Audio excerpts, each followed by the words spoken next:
नमस्कार and welcome back. आज नरसिम्हा राव जी ने टाइम दिया हमें बात करने के लिए कि भारत में क्या हुआ है, बिहार में, उसके बाद क्या होगा, वेस्ट बंगाल में कांग्रेस का।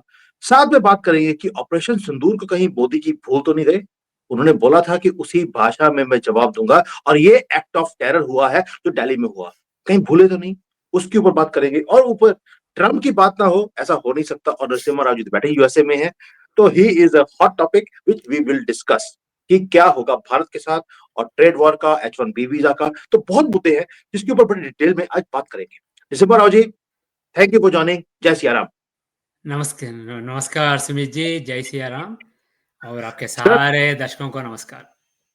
Thank you so much. Sir, सीधा क्वेश्चन। हाँ, मोदी जी की जीत बिहार में, हाँ। How do you see this win? Do you see a momentum now going forward to other states? और मोदी जी ने बोला कि गंगा जी यूपी से बिहार, बिहार से वेस्ट बंगाल वो जाएगी। तो क्या लगता है आपको कि वेस्ट बंगाल में गंगा जी जाएगी?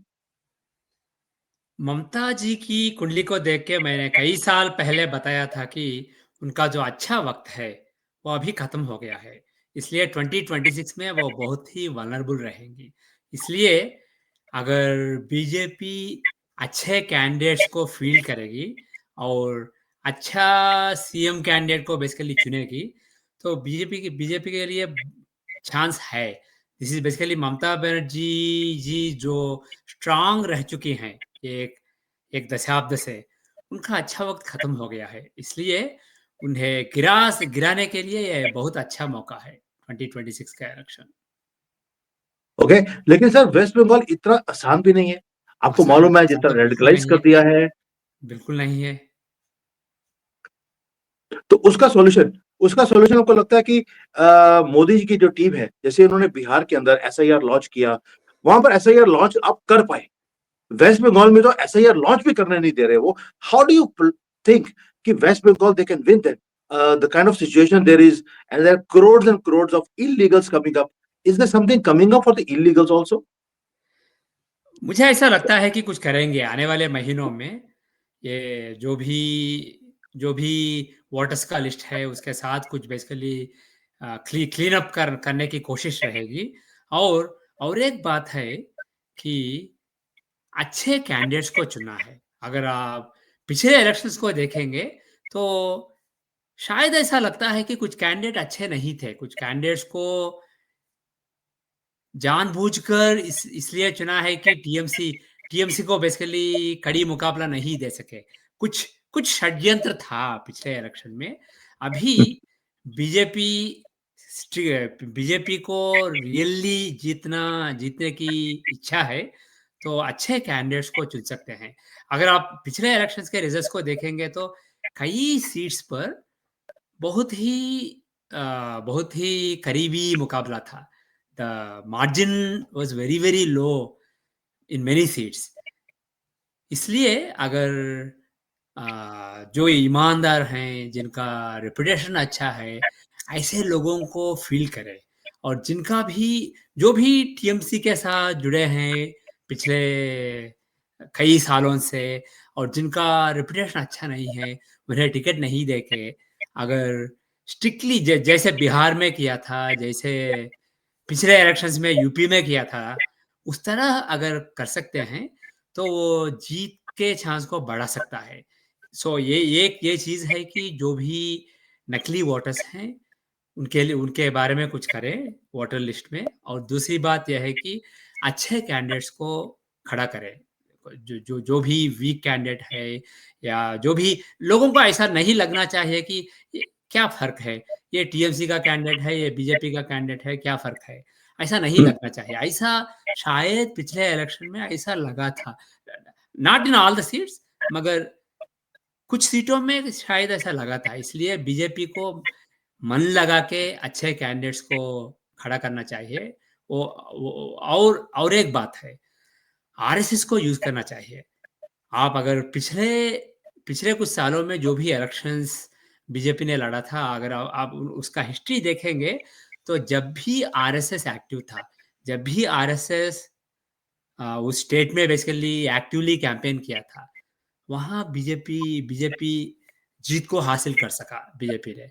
इसलिए आरएसएस को इन्वॉल्व करना चाहिए, आरएसएस को फील्ड पे रहना चाहिए और लोगों में जाके जो भी कैंडिडेट्स हैं उनको प्रमोट करना चाहिए, कैंपेन करना चाहिए। मगर आरएसएस मन लगा के ऐसा तभी कर सकती है जब कैंडिडेट्स अच्छे हैं। अगर कैंडिडेट्स पे कुछ कलंक है तो आरएसएस को बुरा लगेगा। इसलिए अच्छे कैंडिडेट, कलंक रहित अच्छे कैंडिडेट्स को चुने और आरएसएस को बेसिकली फ्री हैंड दे दे कैंपेन में के लिए। और एक एक और बात है, जैसे मैंने कहा था ममता जी बहुत ही वीक है, मगर वो आयरन हैंड लेके जो भी बीजेपी करना चाहती है, बीजेपी कार्यकर्ताओं पे हमला करा के वो बुरा कर रही है पिछले कई महीनों से। इसलिए अगर हो सके तो प्रेसिडेंट्स रूल भी लगा सकते हैं। ये इलेक्शंस के बिल्कुल पहले नहीं होना चाहिए, कुछ महीने पहले होना चाहिए। इसलिए आने वाले महीने या 2 महीने में अगर प्रेसिडेंस रूल को लगा सकते हैं वेस्ट बंगाल में, वो हेल्प करेगा। इसलिए हेल्प करेगा कि इलेक्शंस निष्पक्ष रहेंगे। अगर नहीं है तो ममता बनर्जी मैनिपुलेट कर लेंगी। सो ऐसा भी कर सकते हैं। और किस रीज़न को लेके, किस वजह को लेके करेंगे, ये मुझे पता नहीं है, मगर आने वाले 2 महीनों में एक वजह पैदा हो सकता है। बट सर, मोदी जी तो बोलते हैं कि इमरजेंसी लगाने का जो काला दौर था वो मैं नहीं होने दूंगा। तो गुड इमेज जो है उनकी कि हमने कभी इमरजेंसी नहीं लगाई, वो भी तो चली हो जाएगी। तो that is also very emergency important. Emergency emergency और प्रेज़ेंस रूल में बहुत फ़र्क है। जब भी लॉ हाँ, एंड ऑर्डर सिचुएशन जो किसी भी राज्य में लॉ एंड ऑर्डर का जो सिचुएशन है, अगर वो खराब है और ऐसा लगता है कि इलेक्शंस इम्पार्शियल नहीं हो पाएंगे, तो लगा सकते हैं। इसलिए मगर ये सिर्फ ये वजह नहीं हो सकता है। और एक वजह मुझे ऐसा लगता है कि और एक कारण पैदा होगा आने वाले महीने या 2 महीनों में। और एक कारण पैदा होगा जिसकी वजह से वो प्रेज़ेंस रूल को लगा सकते हैं। और मैं ये कहना चाहता हूँ कि बीजेपी को रूथलेस रहना चाहिए। अगर ममता बनर्जी जैसे जैसे वेरी स्ट्रॉन्ग लीडर को हटाना है, जो भी जो भी वो करना चाहती है वो करती है। इसलिए अगर उन्हें हटाना चाहता है कि जो भी मौका सामने आ जाए उसका फ़ायदा उठाना चाहिए। और मुझे ऐसा लगता है कि आने वाले 2 महीनों में वैसा हो सकता है। यानी कि आप बोल रहे हैं कि जिहाद के खिलाफ जिहाद आपको लड़ना पड़ेगा।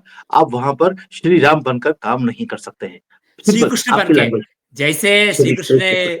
भीष्म को मरवाने के लिए युधिष्ठिर जी से झूठ जो जो झूठ को बुलवाया था श्री कृष्ण ने, उस तरह भीष्म को नहीं, द्रोण जी के हनन के पहले अश्वत्थामा हतः कुंजरा, दैट वन बेसिकली। इसलिए हम्म, श्री कृष्ण बनना चाहिए, श्री राम नहीं। और श्री राम नहीं। श्री राम अगर आप रामायण को देखेंगे तो श्री राम जी ने भी वाली का वध करने के लिए वो चुपके वार किया था। इसलिए अगर अगर the end justifies the means, जैसे हम यस, हिंदी में कहते हैं। इसलिए अच्छा करने के लिए कुछ कॉम्प्रोमाइज करना पड़ता है तो करना पड़ेगा। राइट। सर, इस जो स्पीच दिया विक्ट्री के बाद, मोदी जी खुश थे क्योंकि उन्होंने जाति का कार्ड जो राहुल ने इतना ज्यादा खेलने की कोशिश करी, उसको खत्म किया है। वो भी कहां पर, जहां पर जातियों का सबसे बड़ा प्रॉब्लम बिहार के अंदर ही है। यानी कि उन्होंने बोल दिया कि तुम्हारी पॉलिटिक्स की जो बेस है उसको मैंने तोड़ कर रख दिया। अब मोदी जी ने वहां पर एक इंडिकेशन और भी दिया। उन्होंने बोल दिया ये पैरासाइट है कांग्रेस वाले, नाम नया दे दिया एमएमसी, और सिर्फ ने ये बोल दिया कि कांग्रेस अब दो पार्ट में डिवाइड होगी, जहां पर प्रियंका मुझे लगता है अलग होगा या राहुल अलग होगा। आपको लगता है कि अब कांग्रेस का ऐसा वक्त आ गया है जहां पर अब इनके फैमिली के बीच में ही डिविजन हो सकती हैं और ये इनरेलेवेंट हो जाएंगे?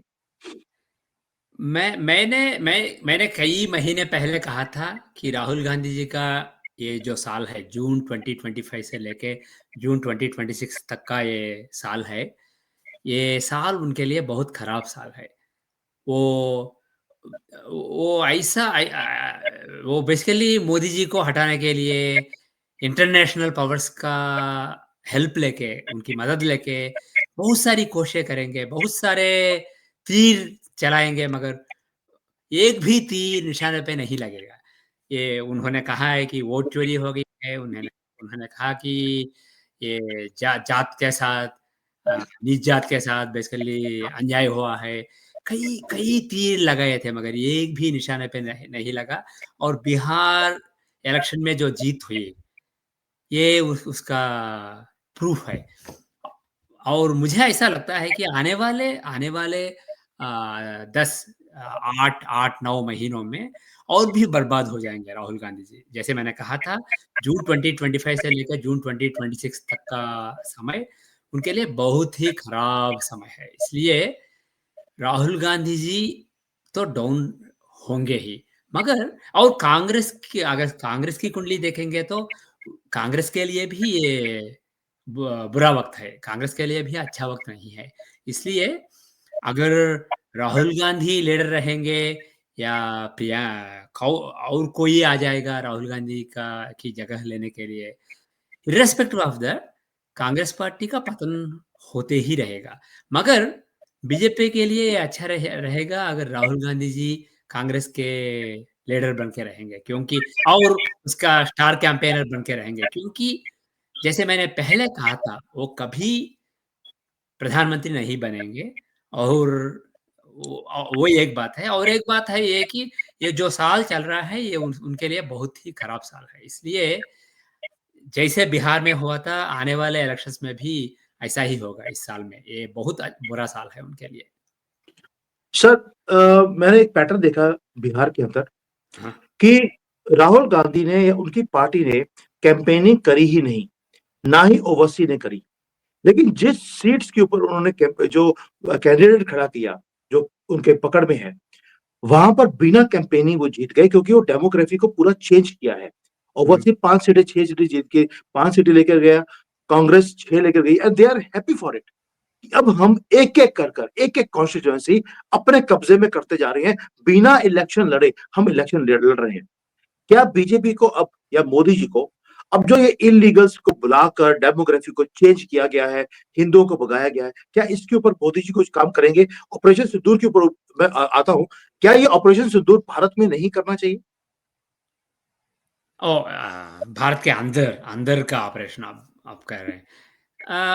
मुझे उस पे कोई ओपिनियन नहीं है। मैंने astrologically I have no specific opinion on it. मगर ओके।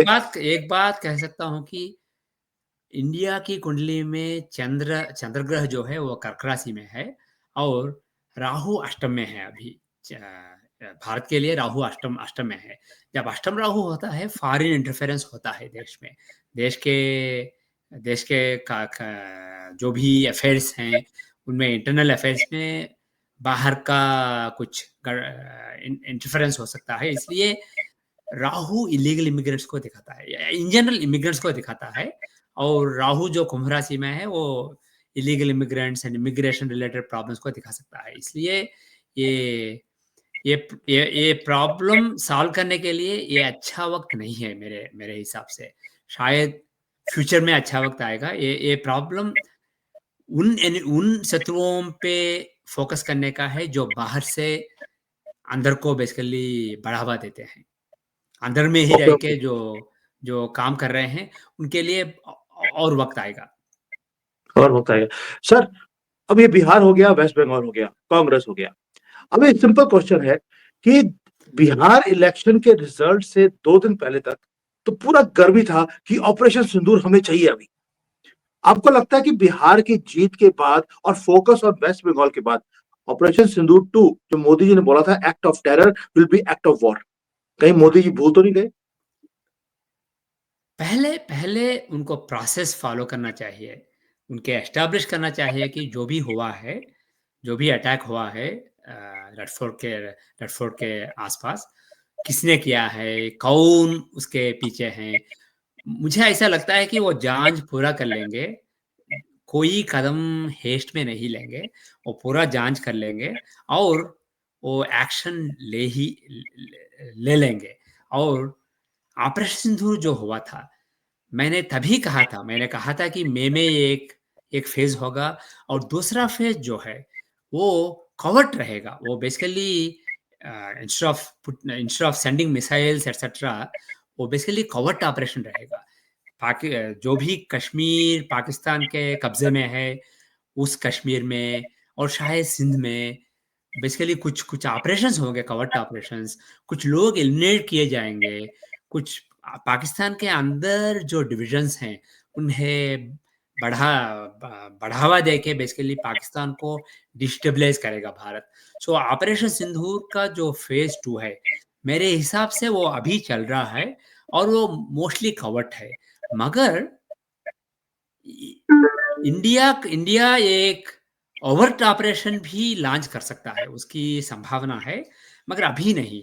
दिसंबर दिसंबर 5 के बाद चांस है। अगर अब मंगल ग्रह जो हैं वो वृश्चिक में हैं, उनके धनुष में आने के बाद वृश्चिक संभावना है। और भारत के वार्षिक चक्र को देख के अगर मैं हॉनेस्टली प्रेडिक्ट करूं, instead of coming under pressure from what we see around us, honestly Bharat की वार्षिक कुंडली और दशाओं के हिसाब से मैं प्रिडिक्ट करूं तो शायद फरवरी मार्च अप्रैल टाइम फ्रेम बहुत ही कंड्यूसिव है कुछ कुछ बाहर, देश के बाहर कुछ ओवर्ट ऑपरेशन करने के लिए। मगर मुझे पूरा यकीन है कि ऑपरेशन सिंदूर का जो दूसरा फेज है वो कवर्ट है। बेसिकली बाहर दिखता नहीं नहीं है। दिखाई देता है, अंदर अंदर अंदर होता है और अभी चालू है, हो रहा है पाकिस्तान के अंदर। चलिए, अब जो सुन रहे हैं वो बड़े खुश हो गए कि ओवर ओवर ऑपरेशन है या कोवर्ट है, एटलीस्ट हो रहा है, एंड दैट मीन्स कि सॉल्यूशन है। मगर हर कुछ आदमी ओवर्ट का भी शायद होगा, मगर शायद फरवरी मार्च और अप्रैल टाइम फ्रेम में होगा। और इस बार वो पिछले बार जब हुआ था वो टारगेटेड स्ट्राइक थे, सर्जिकल स्ट्राइक्स थे। बेसिकली कुछ कुछ टारगेट्स थे, उनको बेसिकली वीकेंड करके स्पेसिफिक ऑब्जेक्टिव्स पर अचीव। मगर इस बार जो होगा वो और बड़ा होगा। वो बेसिकली पाकिस्तान को अपने घुटनों पे लाने के लिए करेंगे और वो पाकिस्तान को और भी वीकन कर लेगा। और शायद फरवरी मार्च अप्रैल मुझे लाइकली पीरियड लगता है एस्ट्रोलॉजिकली। हम्म, अब लोगों का क्वेश्चन हमेशा होता है कि क्या हम लड़ते रहेंगे या कुछ जो हमें बिलोंग करता है उसको लेके भी आएंगे। लेके आने के लिए लड़ना पड़ेगा। नहीं, सी, जो भी हम लड़ रहे, जो भी भारत लड़ रहा है वो वेरी टारगेटेड है। जो भी में हुआ था ऑपरेशन सिंदूर वो वेरी स्पेसिफिक और टारगेटेड था। और जो भी मैंने अभी बोला है कवर्ट हो रहा है, वो बेसिकली देश को हमारे शत्रु देश को अंदर से वीकन करने के लिए, अंदर अंदर से दुर्बल बनाने के लिए हो रहा है। और जो फरवरी मार्च और अप्रैल में होगा शायद मेरे एक्सपेक्टेशंस के हिसाब से, वो बेसिकली वो लास्ट लास्ट स्ट्रोक रहेगा। जो भी अंदर से वीकेंड हो चुका है उनका basically A final stroke, basically like the last straw, like the last hammer. मगर आने वाले 3 सालों में मुझे यकीन है कि कश्मीर जो है पाकिस्तान के कब्जे में, वो भारत से फिर से जुड़ जाएगा। जो वो भारत का हिस्सा है और भारत का हिस्सा फिर से बन जाएगा, पाकिस्तान के कब्जे से वो भारत में आ जाएगा। वो आने वाले 3 सालों में होने वाला है। मगर आने वाले साल में 2026 में भी हो सकता है। मगर before before the end, before 2028 2029 वो बिल्कुल होगा। बिल्कुल होगा। 26 में आपने बोला हो सकता है, एंड आपने पहले बोला था कि फरवरी मार्च में आखिरी हैबर, तो हम समझते हैं आखिरी हैबर का मतलब क्या आखिरी है। Hammer in this phase, there may be more later. मगर जो भी अब चालू है, मई में शुरू हुआ और अभी चालू है, उसके लिए लास्ट लास्ट ब्लो फरवरी मार्च अप्रैल में हो सकता है। ओके। और एक बात है कि अपार्ट फ्रॉम पाकिस्तान के कब्जे में जो कश्मीर है वो भारत में आने के अलावा पाकिस्तान कई देशों में टूट जाएगा। पाकिस्तान 4 या 5 देशों में टूट जाएगा आने वाले 3-4 सालों में। 2029 के एंड होने से पहले ये होगा। पाकिस्तान पाकिस्तान का टूटना वो ऑलमोस्ट इनविटेबल है। और अभी नहीं, मगर 2030s में जो भी पाकिस्तान के हिस्से थे, वो अब इंडिपेंडेंट देश बन रहे हैं, वो भारत में मिल सकते हैं, मगर वो अभी नहीं। वो बेसिकली इंडिपेंडेंट इंडिपेंडेंट देश होंगे और भारत उनके साथ अच्छा रिलेशंस मेंटेन करेगा। और इवेंचुअली 2030-2031 में एक ऐसा महायुद्ध होगा विश्व में, जो बेसिकली विश्व की गति को बदल देगा। सो उसके बाद ए लॉट ऑफ कंसोलिडेशन दुनिया में होगा। और उस कंसोलिडेशन के वक्त वो जो देश पाकिस्तान के हिस्से अभी हैं, वो भारत में मिल सकते हैं, मगर वो 2030s में होगा। मगर कश्मीर जो है, वो आने वाले साल में या आने वाले 3 सालों में भारत में मिल जाएगा। बहुत बड़ी न्यूज। और सर, अब ये तो हो गया पाकिस्तान भारत का। अब आते हैं the grand emperor of the world, Donald Trump. हाँ, जो डोनाल्ड ट्रंप कर रहे हैं अभी, पाकिस्तान को सपोर्ट कर रहे हैं, क्रिप्टो दे दिया, मुनीर को बोल दिया best marshal, this and that. Bharat के खिलाफ एक ऐसा लगता है कि मुहिम शुरू हो गया है। You feel that Donald Trump is keep on going on supporting Pakistan, या कुछ और कैलकुलेशन है उसकी? पहली बात।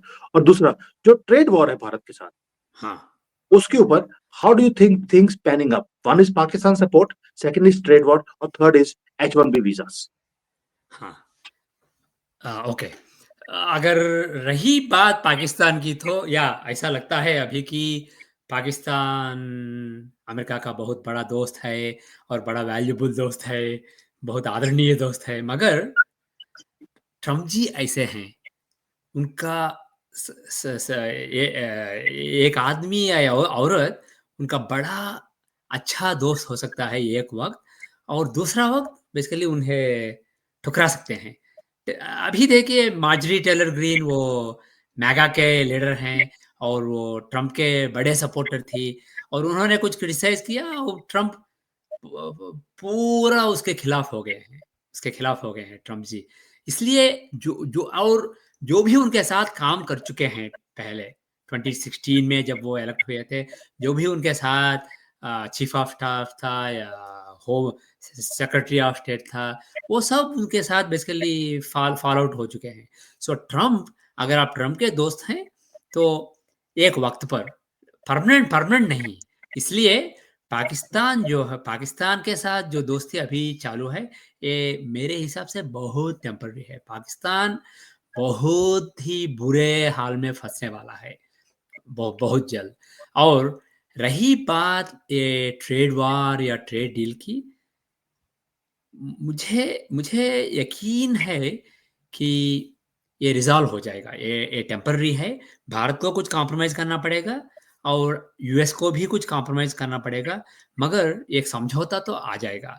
और इन द वर्स्ट केस, वो 2026 के दूसरे हाफ में होगा, द सेकंड हाफ ऑफ 2026 में होगा worst case. In the best case, actually जो भी वक्त अभी चालू है, वो बहुत कंड्यूसिव है। इसलिए ये नवंबर दिसंबर में कुछ समझौता हो सकता है, ट्रेड डील भारत और यूएस के बीच में आ सकता है। अभी अभी बहुत अच्छा वक्त है उसके लिए। सो इसलिए मुझे ऐसा लगता है कि जो भी टेंशन्स हैं भारत और यूएस के बीच में, ये सिर्फ नेगोशिएटिंग टैक्टिक हैं।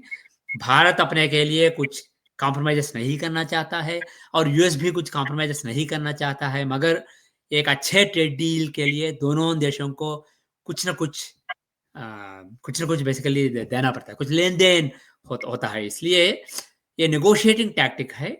मुझे पूरा कॉन्फिडेंस है कि आने वाले महीने में ही कुछ होगा, मगर अगर नहीं हुआ, तो ज़रूर 2026 के अंत होने से पहले होगा। और रही बात H1 की, ये जो वीज़ा है, पहली बात ये है, मैंने पहले कह चुका हूँ कि इमिग्रेंट्स के अगेंस्ट जो भी अमेरिका में सेंटिमेंट है प्रवासियों के खिलाफ, वो सेंटिमेंट बढ़ता रहेगा आने वाले सालों में। अनफॉर्चुनेटली जो भी राजनीति बदल सकती है, ट्रंप का जो मैगा है वो बदल सकता है। एक्चुअली आने वाले साल में अमेरिका की राजनीति में बहुत बड़े भूकंप आने वाले हैं मेरे हिसाब से। बहुत बदलाव होगा, मगर ये सेंटिमेंट जो है प्रवासियों के खिलाफ, ये सेंटिमेंट तो रहेगा, कुछ साल तक रहेगा, आने वाले कुछ साल तक, आने वाले शायद 10 साल तक ये सेंटिमेंट रहेगा अमेरिका में। इसलिए जो भी अमेरिका में इमिग्रेंट हैं, उन्हें केयरफुल रहना पड़ेगा, और पर्टिकुलरली जो भी वीज़ा पे हैं, लाइक H-1B वीज़ा पे हैं, उन्हें केयरफुल रहना पड़ेगा। शायद भारत वापस जाने की का भी सोच सकते हैं। सिचुएशन कुछ डिफ़िकल्ट हो सकता है प्रवासियों के लिए, वीज़ा होल्डर्स के लिए। मगर और एक बात है, जो भी सिचुएशन अब दिख रहा है, डायर सिचुएशन, ये शायद कुछ रिलैक्स होगा आने वाले साल में।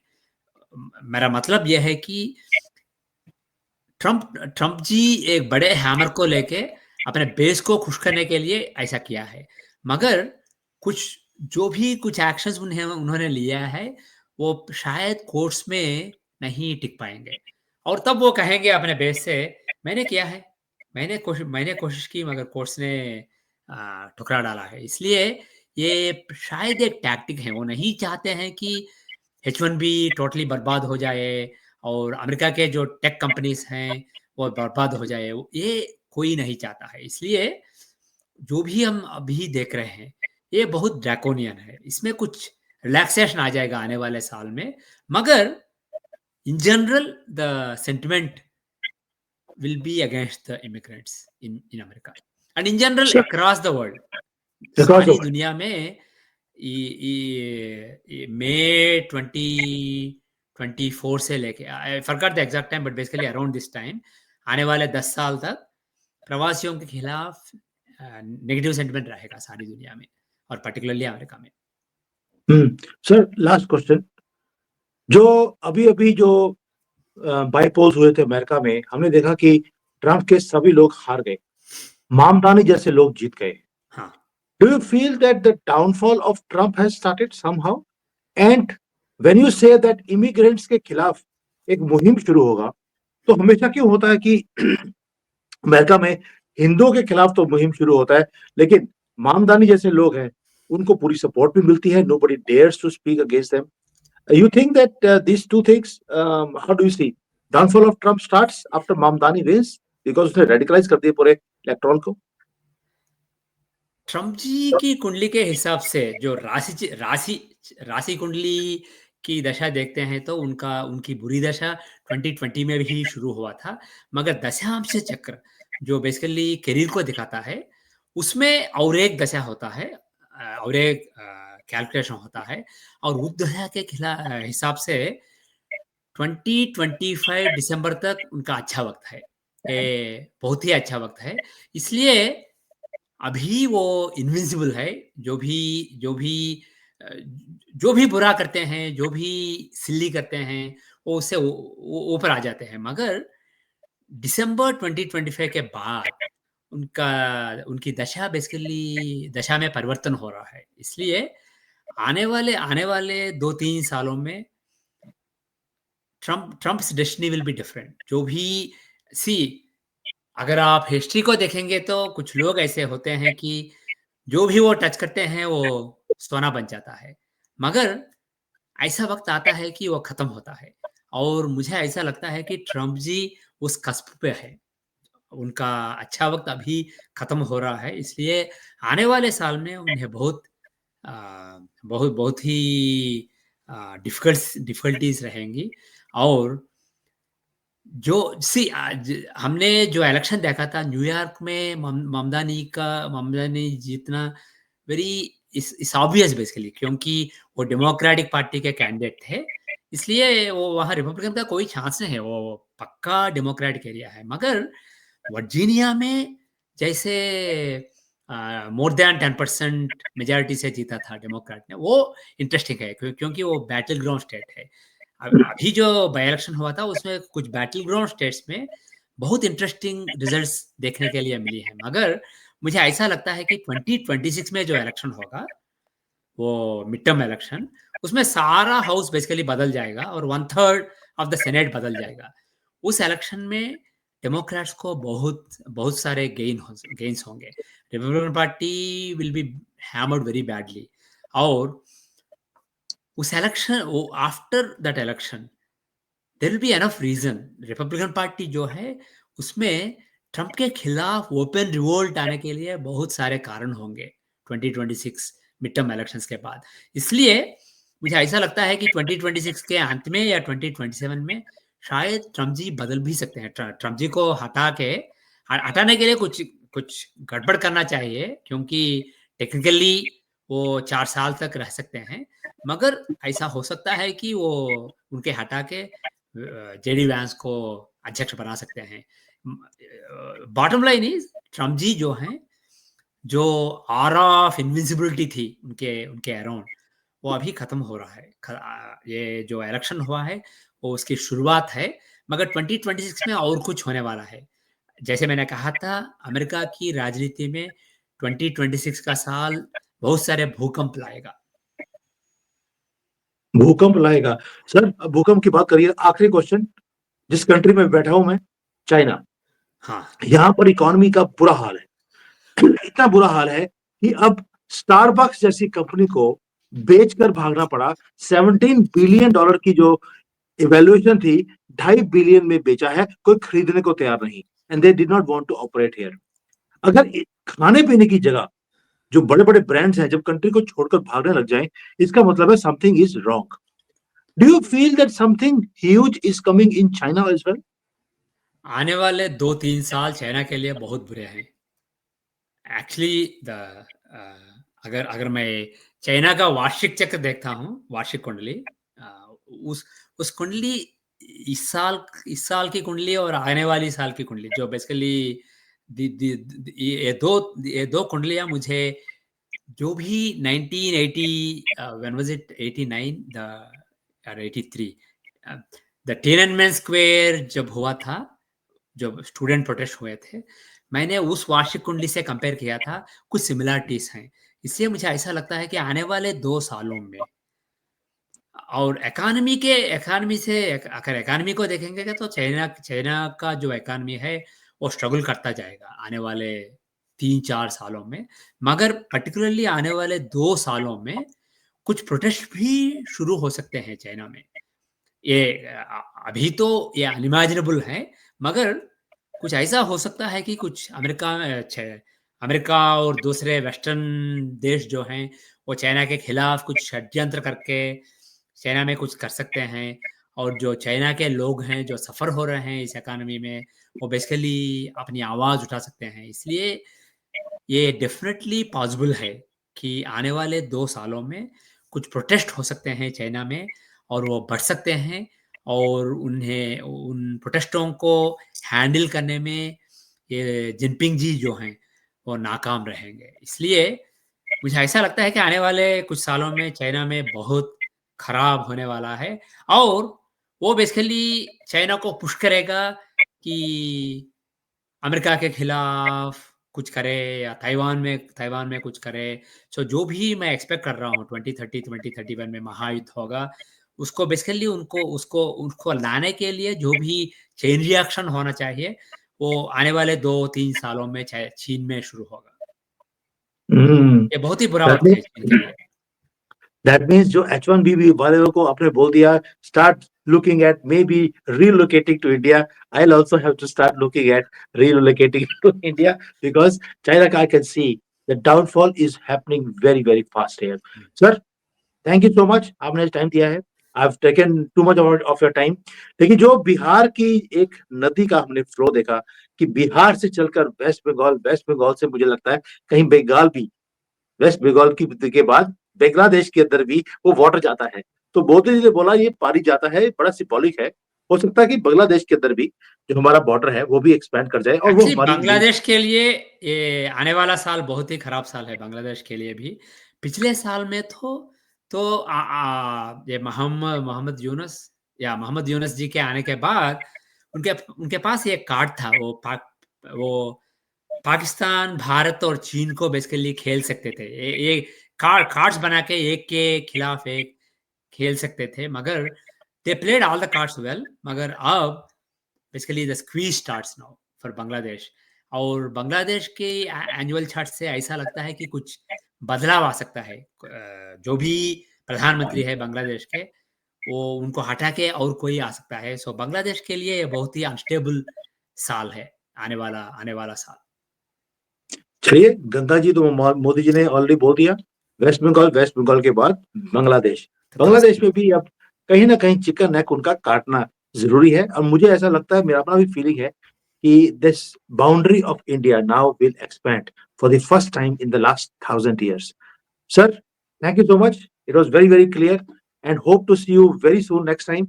Not like this कि 2-3 महीने के बाद आपने बड़ी मुश्किल से टाइम दिया है। So, thank you. जय सिया राम। जय सीताराम।